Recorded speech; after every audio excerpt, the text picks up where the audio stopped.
Сәлем YouTube көрермен. Мүгедектік статистика атты халықаралық ұйымның жыл сайынғы есептеріне сәйкес, дүние жүзіндегі адамдардың шамамен 10% мүгедек жандар.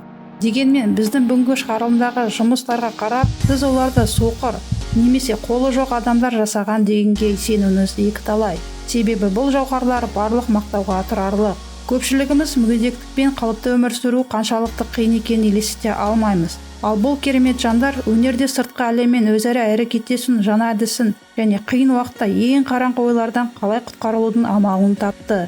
Сонымен олардың жасаған жұмыстарынан бірге шабыт алып, өз өмірімізде жетістіктерге жету үшін өзімізді позитивті нәрселермен толтырайық.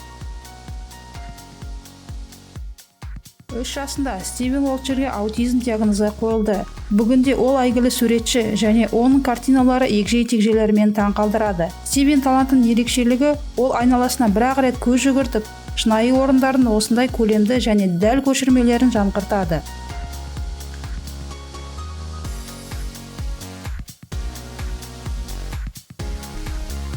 Джейсон Теннет кенеттен болған жол апаты оның өмір бойы тату суретші болу арманына кедергі келтірмеді. Қан мен еттен жасалған нағыз қолға қарағанда протездің жұмысы жақсырақ екен. Жігіт өзінің протезін арнайы тапсырыспен жасатты. Жасанды қол стемпанк стилінде жасалған және арнайы татуировка аппаратымен жабдықталған.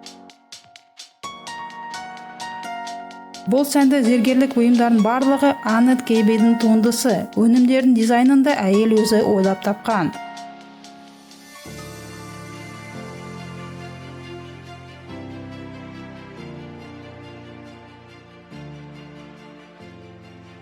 Десмонд Блэр нағыз талант, өйткені жігіт қолындағы кемшіліктермен туылғанына қарамастан, ол таңғажайып суреттерді сала алады.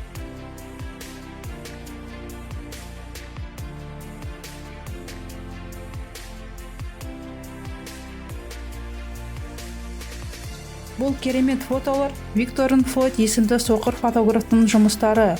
Ол 26 жасында көру қабілетінен айырылды, бірақ бұл оның шығармашылық қабілетін бүкіл әлемге көрсетуге тоқтатпады.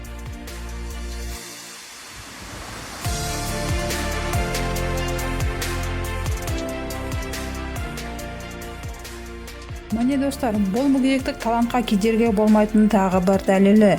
Егер сіз елімізде осындай шығармашылық тұлғаларды білсеңіз, міндетті түрде комментарийде бөлісіп отырыңыздар. Біз сіздің берген ақпараттарыңызға іздеу салып, келесі шығарылымдарда көрсететін боламыз. Қиындыққа мойымай, алға ұмтылудан жалықпай, аман саулықта жүздескенше.